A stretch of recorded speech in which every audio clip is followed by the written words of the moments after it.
E aí, galerinha, como é que vocês estão? Eu espero que todos vocês estejam bem. Estamos iniciando a segunda aula remota, né? Nesse momento de pandemia. A primeira foi na semana passada e nós trazemos esse contexto social sobre pandemia na geografia, os espaços geográficos, certo? E na aula passada eu falei muito a questão da globalização, que contribuiu para a expansão que antes considerada endemias passou para a pandemia, tá bom? Então hoje, né, nesta unidade, nós vamos trabalhar no nosso livro, que é a primeira unidade, falando sobre o capitalismo e a organização do espaço globalizado. Então aí é um, é um, é o início da nossa unidade. Na foto, pessoal, representa mais ou menos o Estado, o capitalismo, e também representa a questão da globalização. Aí essa foto mostra que as grandes empresas, os grandes patrões cada vez mais ricos e os trabalhadores sendo mal remunerados, além de contribuir para as desigualdades sociais, certo? Então é uma característica justamente dos países capitalistas, né? Os chefões cada vez mais ricos e as remunerações dos empregados trabalhando um trabalho escravo e ganhando pouco. E para aqueles que ainda têm aqueles empregos. Nesse requisito, nós vamos ver aonde surgiu o capitalismo. Então, o capitalismo teve origem na Europa entre o século XIII e século XIV, com o renascimento urbano e comercial, e o surgimento de uma nova classe social, a burguesia, que se dedicava ao comércio e atividade financeira. Neste ponto, pessoal, surgiu a palavra renascimento. Renascimento, pessoal, se você já vem estudando, não sei se você já sabe, mas renascimento é um termo utilizado para identificar justamente esse período da história, tá certo? Que é marcado pela transição do feudalismo para o capitalismo. Lembra, se você estudou um pouquinho história, eram os grandes feudos, certo? E essa mudança dessa transição do capitalismo para o capitalismo, aí surgiu o Renascimento. O Renascimento, se você for estudar especificamente, aí vai estar relacionado à arte, à filosofia e à ciência, tá certo? Só estou marcando essa palavra Renascimento, porque no nosso livro fala essa questão do Renascimento, mas lembra que a geografia ela vai ligando outras disciplinas. E essa nova classe, para o capitalismo, surgiu a nova classe, que é chamado burguesia, tá certo? A partir do século XV, com as grandes navegações, expandiu-se para outros lugares do mundo, África, Ásia, América, Oceanos, que foram integrados à economia mundial como colônia. Os principais mecanismos do capitalismo se alterou ao longo do tempo para se adaptar às novas formas de relações políticas e econômicas. Para que possamos entender, então, desde o século XIX para o século XXI, pessoal, do século XIII, né, que foi o surgimento do capitalismo, onde se iniciou, sempre vem mudando, né? Não é um estático. Elas vêm evoluindo, vêm tendo transição, mudanças, certo? Nesse ponto, nós vamos trabalhar 4 fases das evoluções do capitalismo, chamado capitalismo comercial ou pré-capitalismo, capitalismo industrial, capitalismo financeiro, monopólio ou capitalismo informacional. Esses 4 pontos nós iremos fazer uma leitura, vamos entender melhor esses 4 pontos para entender um pouquinho como se evoluiu o capitalismo no mundo, né? No nosso livro tem 2 partes aí, falando mercado de capital e burguesia. Mercado de capital é um sistema que reúne atividades ligadas ao mercado financeiro, é apresentado por bancos comerciais e de investimentos, bolsas de valores, sociedade e corretoras. Esses agentes negociam as ações, títulos públicos, privados, moedas e câmbio, produtos agrícolas e minerais, esse chamado mercado capital. E burguesia é uma classe social de regime capitalismo composta por banqueiros, indústrias, comerciantes de roupas, joias e especiarias. O termo burguesia surgiu na Idade Média e recebeu esse nome porque os indivíduos que pertenciam à classe social viviam nos burgos, ou seja, cidades afastadas e protegidas por muro. Aí chamamos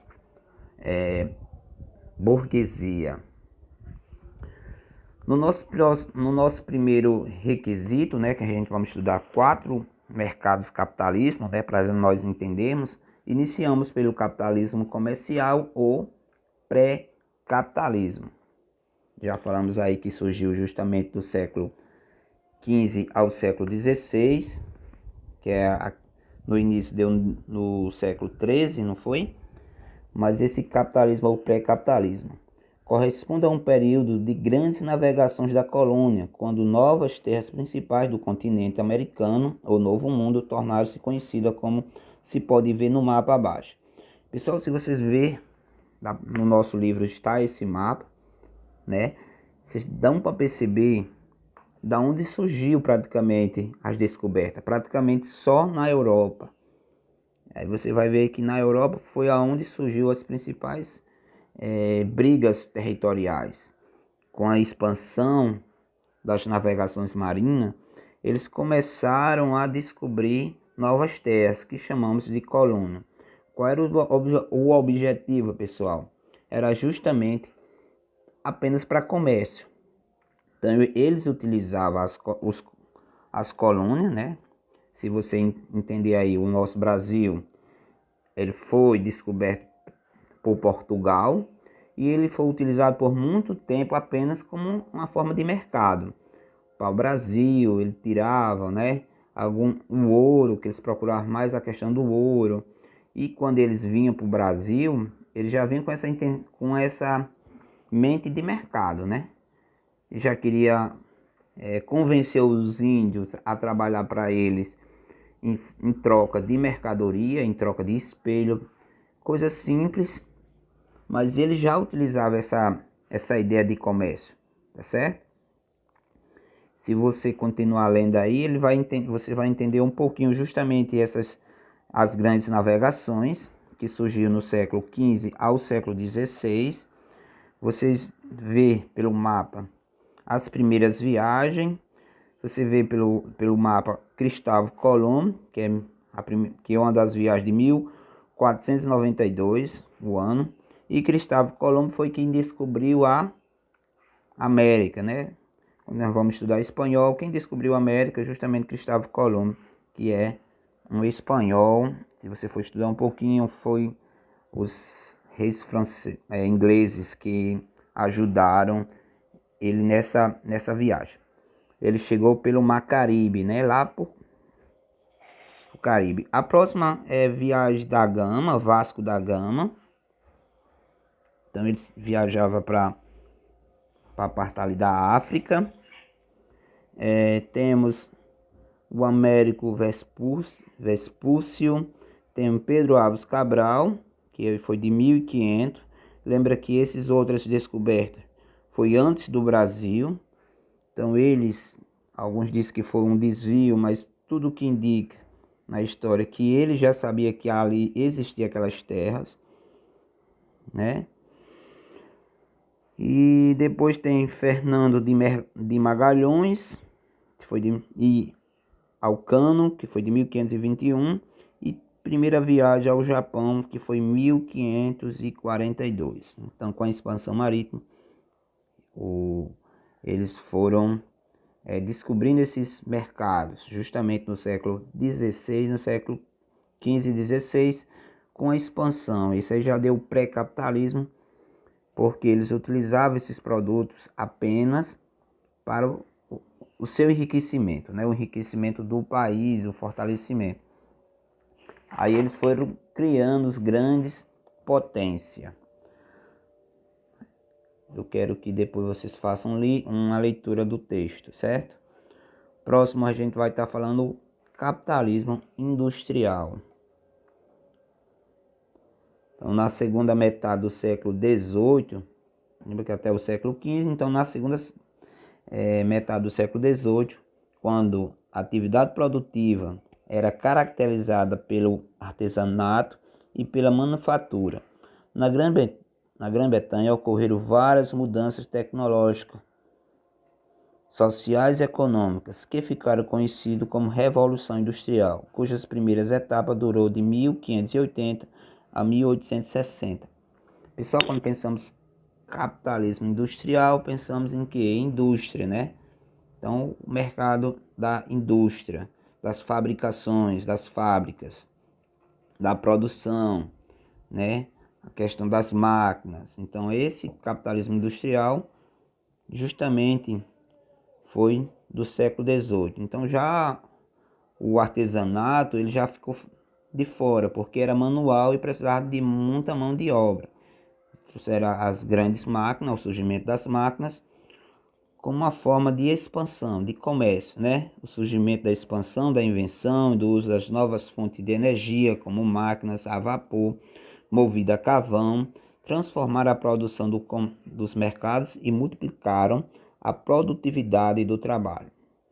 Não é conhecimento de todo que uma máquina, né?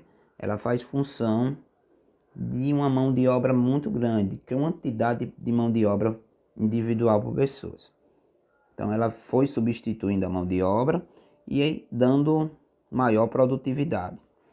Assim, na manufatura, torna-se a indústria, a sociedade e o capitalismo passaram a ser industriais. E a Grã-Bretanha tornou-se o centro financeiro e as grandes fábricas do mundo. Aí você veja, pessoal, nesse primeiro momento, que antes foi a expansão marítima. E depois surgiu, que ele foi o pré-capitalismo, né? Depois surgiu o capitalismo industrial, que já foi as indústrias. No mapa aí, pessoal, você vai dizer expansão da rede ferroviária na Europa. O que acontece? Um dos surgimentos foi essa rede ferroviária. Até então era levado a mercadoria por lombo de burros, né? Era mais questão de locomover as mercadorias através de mais manual, que eu quero dizer, certo? Através de lombos de burro que ele fazia esse transporte. Quando surgiu a expansão da rede ferroviária, justamente tem essa intenção de levar maior produtividade em menor tempo possível. Isso contribuiu para o capitalismo industrial. Pois é, aí com a Revolução Industrial houve também uma grande revolução dos meios de transporte. Foi o que eu falei, a questão dos meios ferroviários no mapa, né? A criação do trem, do barco, a vapor, favorecer a circulação de pessoas e produtos industrializados. Nesta época, né, o capitalismo desenvolveu-se a divisão entre capital e trabalho, os meios de produção, fábrica, comércio, propriedades rurais e minas e a propriedades privadas se concentrava-se nas mãos de poucas pessoas, que é justamente a burguesia, enquanto a maioria da população possuía apenas sua força de trabalho, que podia ser vendido mediante um salário. Esse ponto aí nós já temos discutido, a questão da burguesia, que a mão de obra se concentrou mais nos grandes burgueses, né, nos grandes patrões, nas grandes empresas, e a maior parte da população tinha só apenas a força do trabalho, que recebia por salários, e muitas das vezes salários muito baixos, e horas trabalhadas diárias, o dobro de hoje atualmente, né? A produção industrial tornou-se a maior fonte de lucro e o trabalho assalariado passou a ser a relação típica do capitalismo. Quem recebia salário acabava consumindo os produtos que ajudava a fabricar. No entanto, o lucro do capitalismo não era proveniente apenas dessa relação.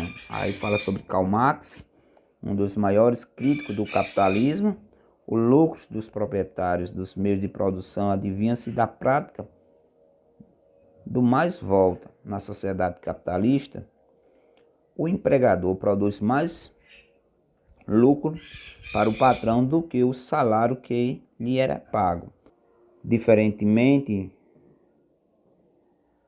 do período mercantilista, durante o qual o Estado intervinha na economia, essa etapa do capitalismo se caracterizou pela intervenção de cada vez menor do Estado, provocando mudanças que contribuíram para a consolidação do capitalista como sistema econômico e para o surgimento de uma nova doutrina econômica, o liberalismo. A teoria do liberalismo, a economia, foi defendida pelos economistas e filósofos Adam Smith, que fala sobre o seu livro, e a riqueza das nações públicas. Para ele, o Estado caberia apenas zelar pela propriedade e pela ordem. Segundo os principais liberais, o capitalismo é um sistema de livre iniciativa, cujo objetivo é o maior lucro possível.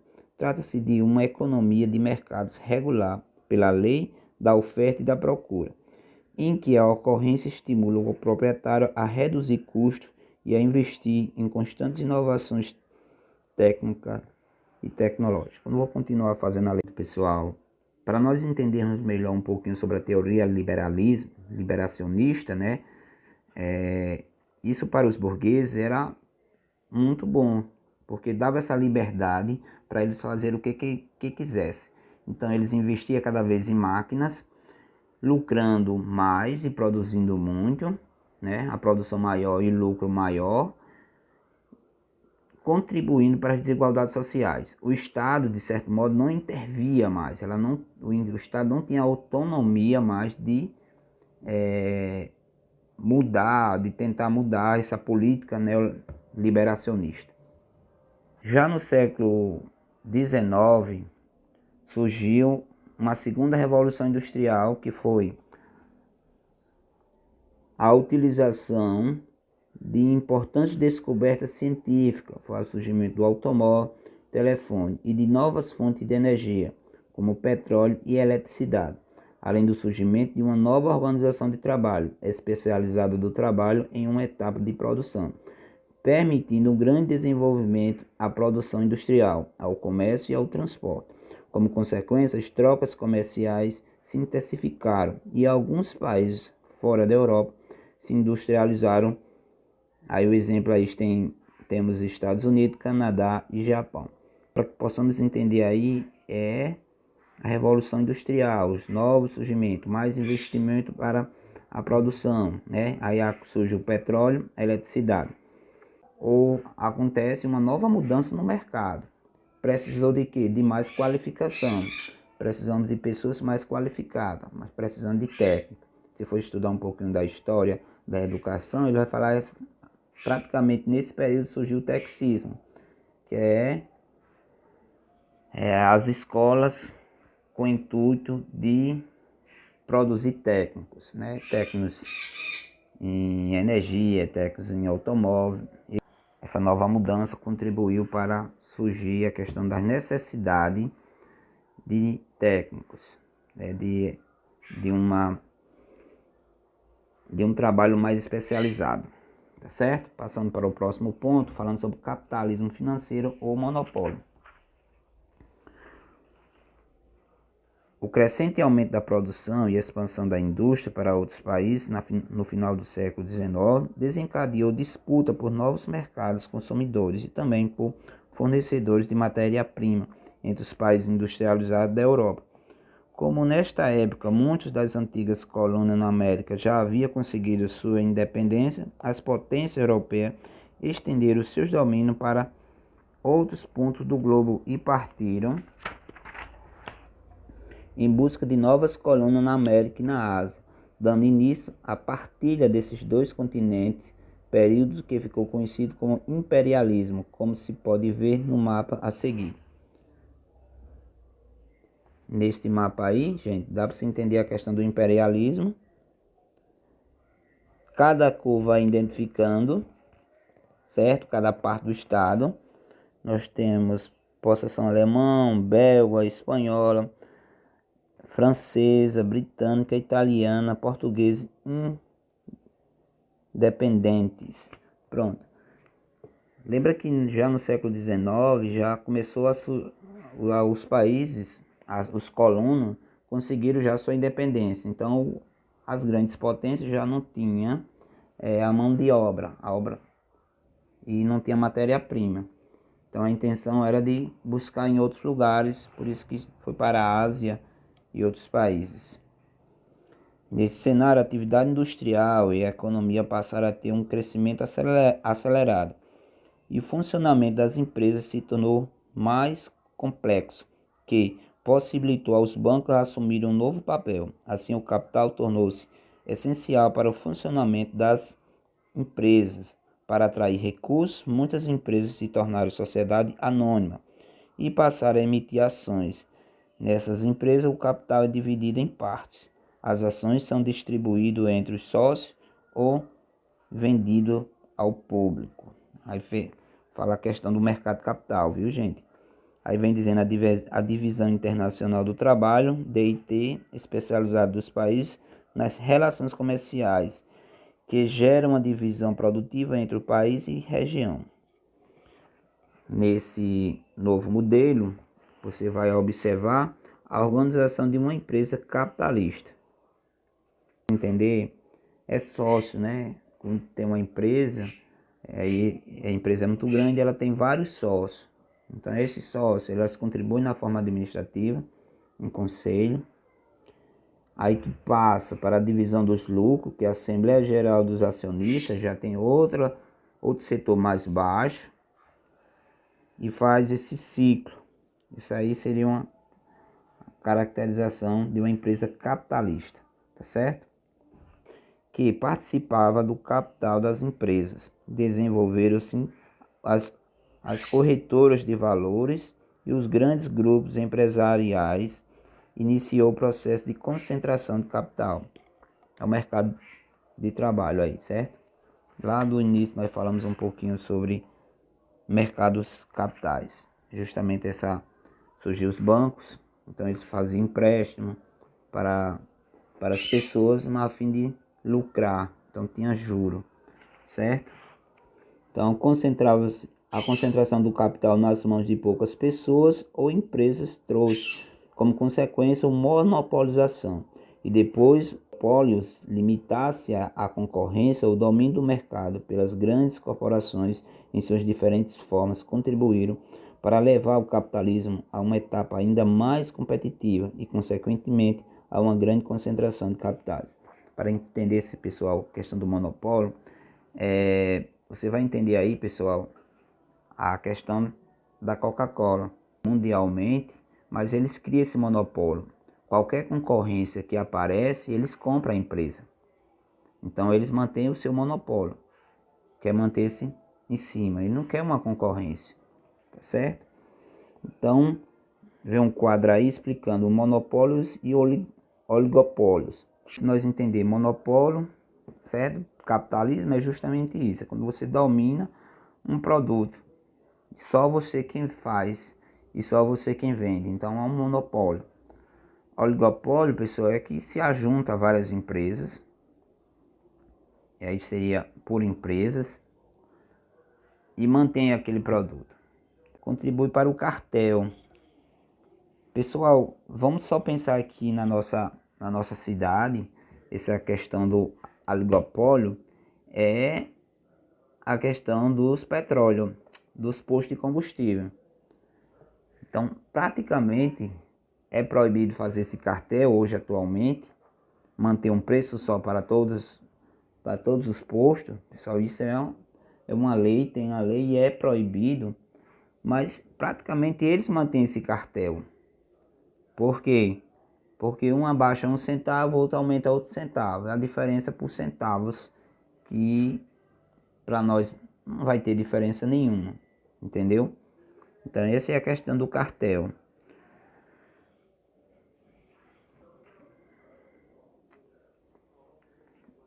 Pronto, passando para o próximo ponto, tem o Estado empresário e o planejador.